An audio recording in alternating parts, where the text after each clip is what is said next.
Greetings, and I am sending blessings to all. So peace and be blessed to all. For all of you who are viewing this video, I'm only relating to those who can relate back. So there is so much that we have been retarded in. If you think back to our ancestors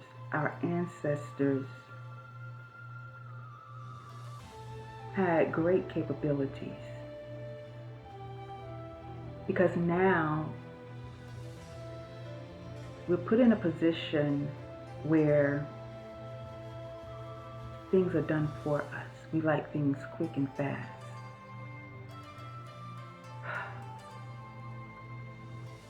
When it comes to discipline, it's best to discipline yourself, to remember those ways of our ancestors and put certain things into practice. Give you an example of a couple of things. Instead of utilizing our bodies and working our bodies, doing physical exercise, getting out to get sunshine, we go to a doctor to do surgery. Excuse me if you hear my phone, but I have to keep my phone on because I'm expecting certain messages I need. So I'm going to try to do my best to be as quick as possible and not take up so much of your time. Now, growing up, I was a little lazy, but now I'm at the point in my life, and I'm so glad that I grew up, or was born at the time I was born, and grew up in the era that I grew up in, because it forces you to discipline yourself. Well, at least I forced myself to discipline myself. And I say this because there are times in our lives that we realize certain things about ourselves that we have to do for ourselves without the help of doctors, without the help of surgery, without the help of someone telling us what to do, or someone cooking our food for us, going to fast foods or always going out to eat. And it's going to sound like I'm rambling a little bit. And that's probably because I have so much on my mind, so much inside of me that I want to get out. And I'm going to do this bit by bit with different videos to get it out. Say before you were born, you committed yourself to a contract to make sure certain things was done when you got here. And if you forgot, or if you forget while you're here, you would have something to happen in your life from within this contract. You wanted certain things to happen in your life to help you remember. Let's take myself for example. So let's say I was on a spiritual path, and I've always been a spiritual person, but I kind of swayed away from it and got away from my purpose because I was distracted by making sure I had a job, or and getting so caught up in material things. Not that having material things were bad, but when you allow money and material possessions to be your aim or your goals in life, and that's all you're about, getting money so you can get material things, certain things happen. Like, again, with myself, something traumatizing was supposed to happen. Like I lost my job. I was laid off my job. I was never fired, never fired. None of that.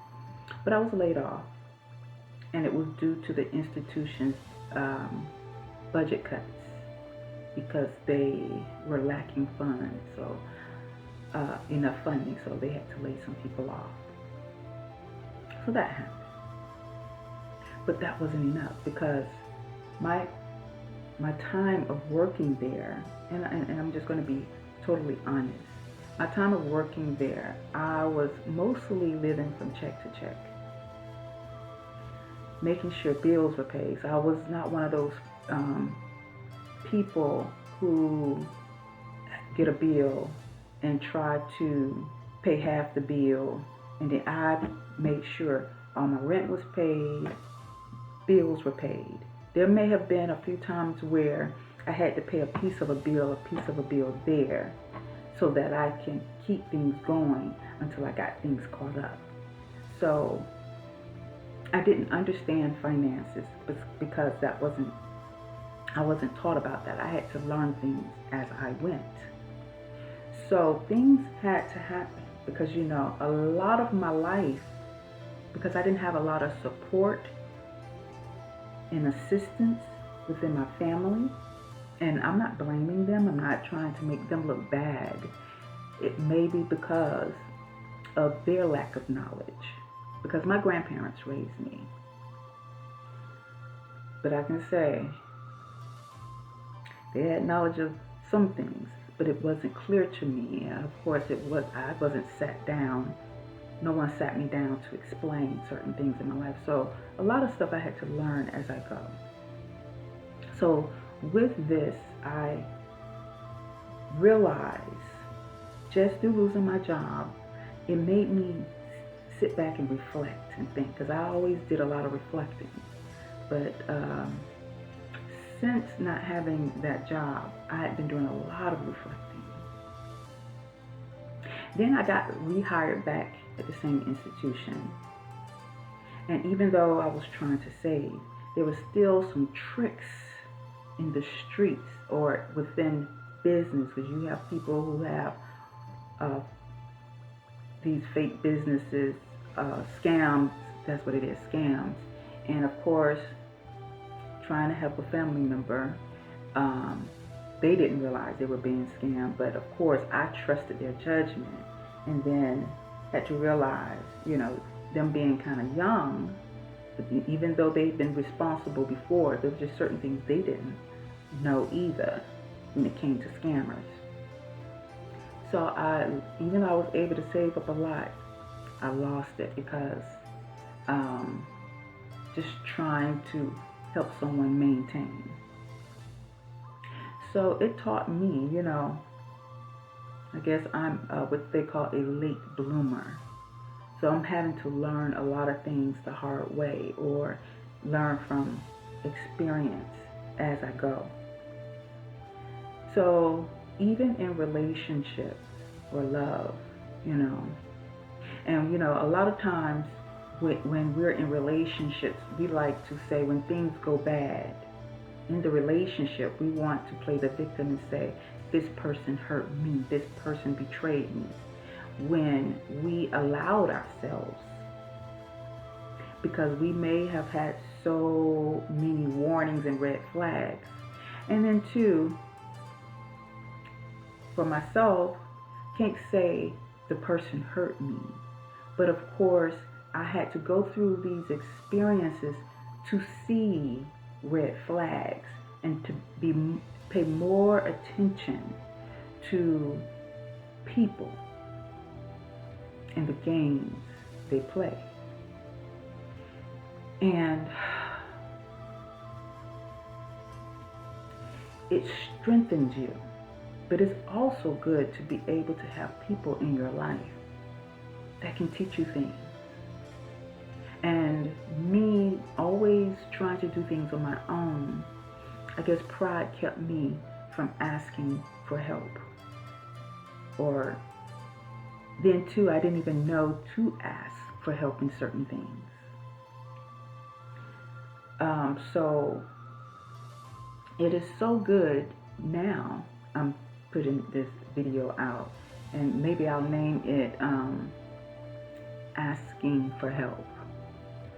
So people like myself who are examples, or people who have been through such experiences, or any kind of experiences in life, who you might think no, it is good to go to them and ask them for help. And I'm going to tell you something about failure. Failure is a great thing. Okay?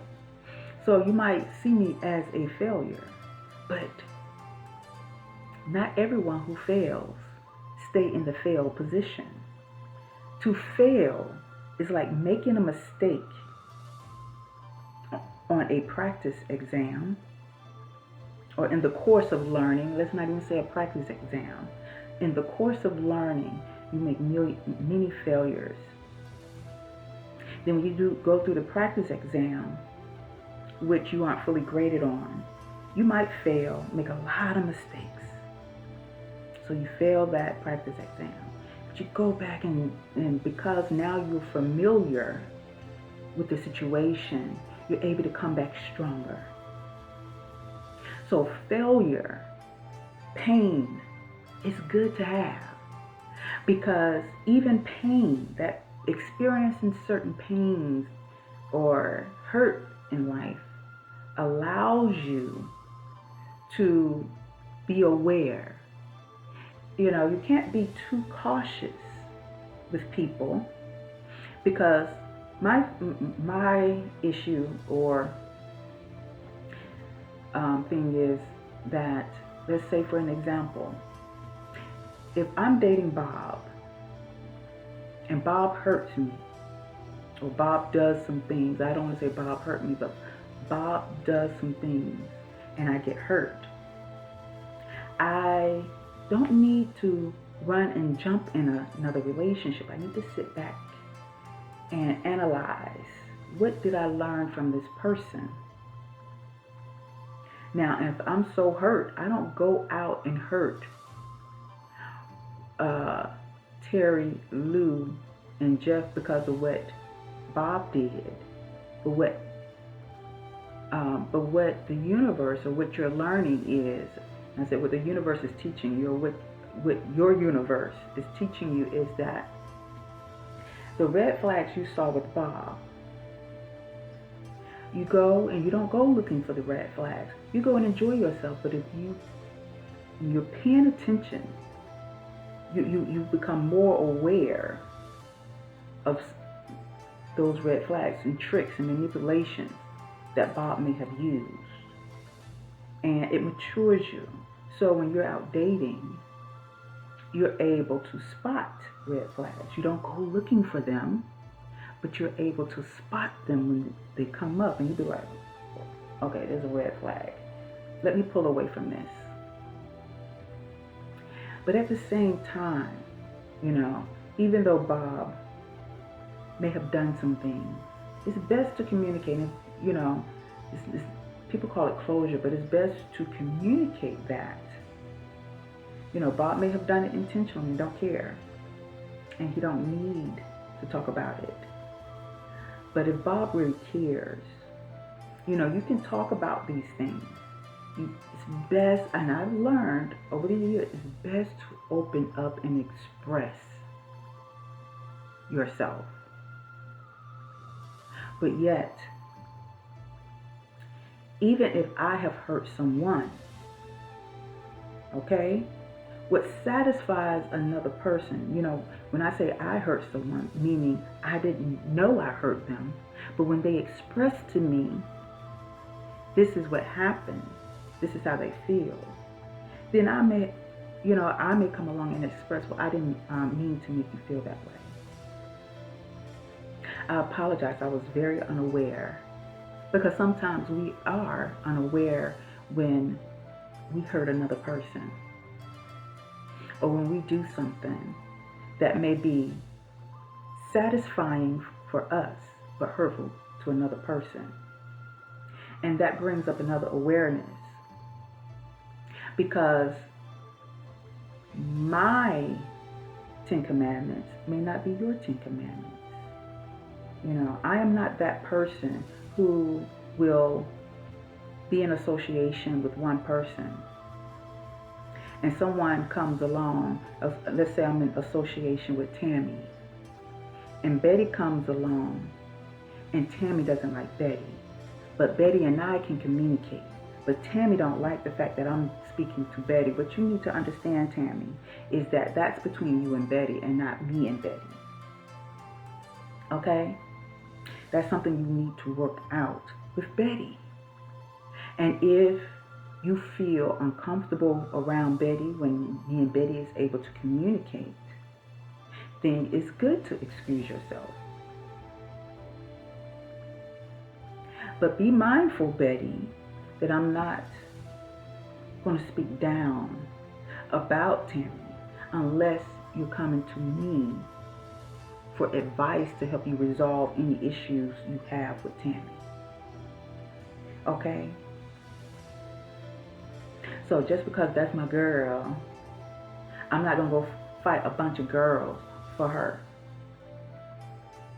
If anything, I will talk to my girl about her going to talk and resolve her issues, but I'm not going to fight. The only time fighting should be involved is when you're trying to protect yourself from danger, trying to fight off your attacker. They're trying to bring you harm. But otherwise, just because you have verbal differences, emotional differences, mental differences, spiritual differences, a resolution through communication should take place. Not using these, and not using a gun, not using a stick to fight. No, I disagree. I disagree with it. So it's best to learn to control your anger. It's really best to learn to control your anger, because people allow words, that alphabet that has letters of the alphabets in it. Let's just say this: letters that form words, words that form sentences and questions, statements, and all of this. And you process those words and you get your emotions involved. And then you suffer the consequences later, if you survive. So that anger, what you need to do, if you feel like you need to get physical, you might want to excuse yourself and go running. Go run. Say, look, let me calm myself down and come back to you later. Let me go run this off. Let me go find a punching bag. Because all of that anger stemmed from influences and programming when you were coming up. All right. This is all I'm going to give you for today. I need to just keep it short and sweet. Peace. Stay blessed, everybody. Do the right thing. Because if you want to walk with me, we're going to take a walk, a short walk on a long journey.